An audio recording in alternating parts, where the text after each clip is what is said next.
Fan of strife and hatred, buttressed by irony and fate, grant me to live to love mankind and all thoughtful prejudice rescind. May I learn to serve the poor, may I live to serve the weak and the meek, so that when death wins, I shall not miss the eternal pathway to bliss. So when Achebe died, he died as a happy man. He has accomplished his academic sojourn. He has done what is expected of him. He has prepared the ground for African literature and widened the eyes of Africans. So Achebe has bequeathed a lot to us, Ibrahim. Unlike Sabali, who is not a literature student, his take on Achebe is also thought-provoking. When Things Fall Apart was published, as you rightly know, the horizon was very dark for African authors. It took him years for that book to see the day of light, to be published. But with that courage and with that spirit to dare to be different, to come up with a new style of writing, with a new approach to literature, that was novel. With that courage, he made his mark. You know, he cleared the way for us. You know, there's this Wolof guy who once told me that he said, "So gise nyai di hala yon pour doma mila." If an elephant is clearing the way, it's for its children. Achebe has taken the lead in a thick forest and cleared the way.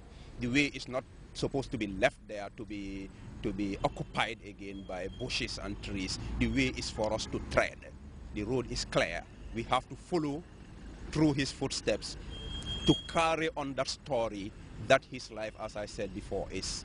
Achebe's life is a story. He has taught us the story, but we must live the story and we must carry the story on to generations yet unborn.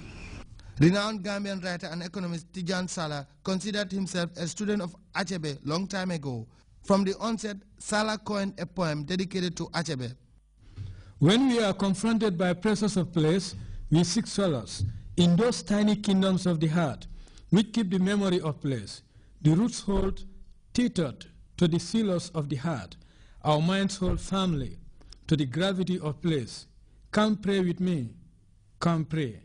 May we have roots, may we have. For stems must have roots, dreams must seek tenacity in lumps of savage earth. For skies without pillars crumble like ancient roofs. Skies without pillars crash to the dust of earth. So we must dig deep, no matter for cyclones disturbing our place bearing. We must preserve memory as the choral player in his choral. This writer is undoubtedly seen to be one of the best or the hottest on the continent. Wingu Wainana just listened to his interview with Al Jazeera's Foliba. How do you feel about being called the African writer, the new African writer, being likened to Chinua Achebe or Ngugi wa Thiong'o? How do you feel about that? Oh, I'll sleep nicely in the morning, and then in the morning I'll go and read Igoni Barrett's book and think, I think he's the one. I think he's the one. It's not me. I think it's Teju Cole. I think it's Dorit Bengana. I think it's, you know, I work in publishing. I've worked and published so many young African writers and all of that. I have always seen it like, I felt that if people who show talent networked strongly with each other and helped each other get agents, get into the system, self-publish, build local publishing houses, right? That's the way for us to push ourselves forward. Right. And you founded the literary magazine Kwani. I want to talk about that. Yes. What do you see as the challenge today for African writers? Many of the well-known African writers that you and I know, whether it's Ngozi Adichie, Chimamanda, or Ben Okri, have left the African shores. The challenge is, there's some people who've been critical, and rightly critical, to say, you know, African writers are always writing about the problems of society. And I think that there's something to that. At a time now when we've started to register real growth, real change, real political change, real social change, that, you know, so many things are happening, right? For our generation, the next 10 and 15 years are going to be also involving in how do you start to reimagine how it could be, how you start to imagine how beautiful it could be, how wonderful it could be. Not to avoid the reality, but to start, you know, artists have always also built these homes that people reside in and imagine, wow, this is what my nation, my continent, my community can look like. So I think that now becomes the challenge. The era of the writer, the artist, as the political activist will always be there.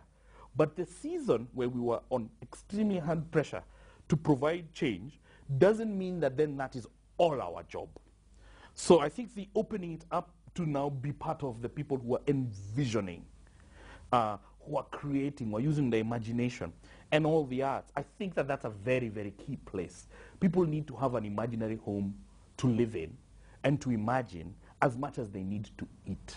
Well, there's a common saying that all is not over until it is finally over. The situation in Venezuela, as it is, Nicolas Maduro has been elected president to replace Hugo Chavez, who died recently. We now go back to the archive of a renowned Australian journalist, John Pilger, on this documentary entitled War on Democracy. The film is about the struggle of people to free themselves from a modern form of slavery.